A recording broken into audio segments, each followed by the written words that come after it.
Boss was a comedy that came out last month starring Mellisa McCarthy and Kristen Bell. And what this movie's about is Mellisa McCarthy plays pretty much the richest woman in the world.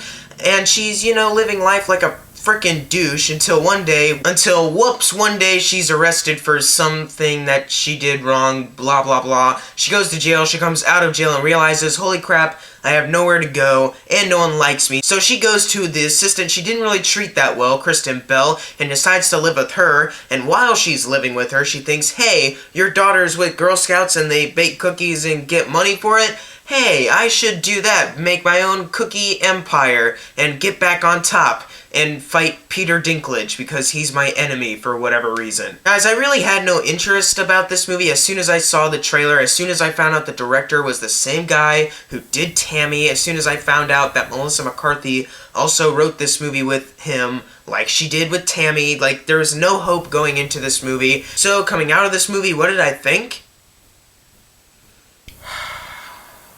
Mellisa, listen. Holy crap, this movie kinda frickin' sucks, and I think it's all your fault. I think you you can do pretty much whatever you want. In fact, I heard that you were in an interview and said, well, if I didn't know anything funny to say, I would just fall down because I'm fat. Yeah, I think you're pumping out crap, and I think what you're doing isn't funny. I think you can be funnier because you have been, like in Spy and Bridesmaids. I know you can be funny. I know you can be a pretty good actress too. I actually saw St. Vincent, that Bill Murray movie, and I thought she was pretty good in it. So I don't know why, after having praise from St. Vincent, Bridesmaids, The Heat even, a movie I haven't seen, I really want to, and Spy, and after having a really critically slammed movie, Tammy, she decides, I'm gonna make another movie with my husband who helped make Tammy. Because that's a really good career choice for me. You know what else is a really good career choice? Teaming up with Paul Feig again to make the Ghostbusters reboot. Oh man, 2016 is the year of Mellisa McCarthy. Clearly. Cheers to Mellisa McCarthy. Sparkling cider. I like this stuff, so I drink it a lot. Good and stuff. I'm gonna move on. And yeah, Mellisa McCarthy, as I feared, she was horrible in this movie.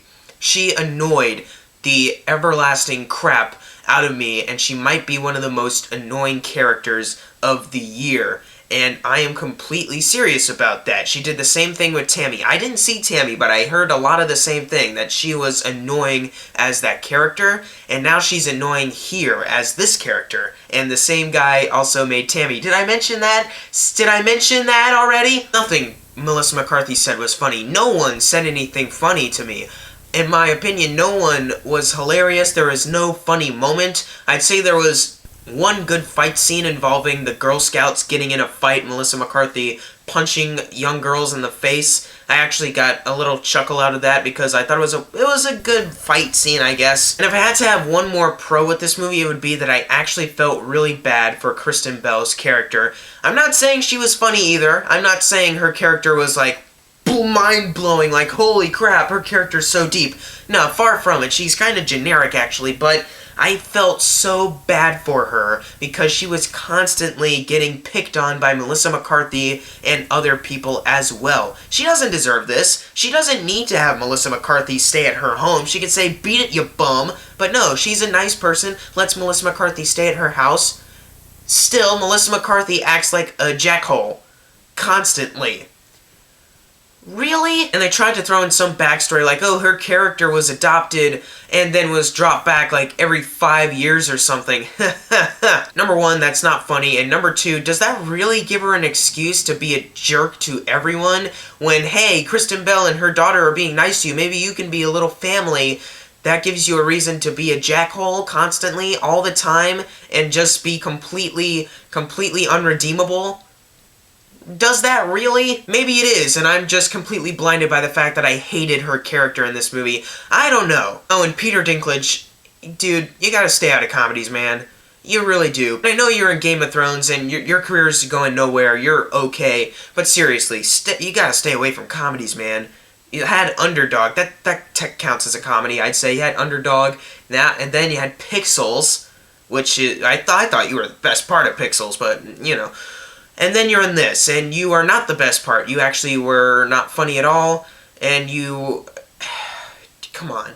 Dude, get away from comedy. Stay with Game of Thrones. Also, this movie is just really cliche. It's just a typical comedy. It really is just a typical comedy. I don't care if it's like an hour and a half. This movie dragged on. It felt like it dragged on. There's so many cliches and dumb jokes mixed in with those cliches. This movie doesn't work. I honestly would not recommend you see this movie. Even if you're a Mellisa McCarthy fan. Well, maybe if you're a Mellisa McCarthy fan, because maybe you enjoyed Tammy a lot. But if you actually like Mellisa McCarthy's work with Paul Feig, like Spy or Bridesmaids, or maybe you liked her in St. Vincent, and maybe didn't like Tammy, I wouldn't say go see The Boss at all. I'd say skip it, because this movie sucks. However, because I felt bad about Kristen Bell's character throughout, that made me at least find her character passable, and the fight scene that I kinda enjoyed, I'm gonna give The Boss a D. This movie straight up sucks. I would recommend don't see this at all. I know it's already been a month, and it's almost out of the box office top 10, but still, please don't see The Boss. It really isn't worth all the money it's made. It's made a lot of money. It doesn't deserve it at all, because this proves to the director that they don't need to listen to anything critical that's being said about them. They can just look, oh, we got our money back on this movie and on that movie. I think we can make more movies. Am I right? Cheers. But anyways, if you saw The Boss, leave in the comments below of what you thought of it. And as always, thank you guys for watching. Make sure to subscribe. I'm Jackson Fulcher, and X-Men Apocalypse has like a 40-ish% on Rotten Tomatoes already. What is happening in the world?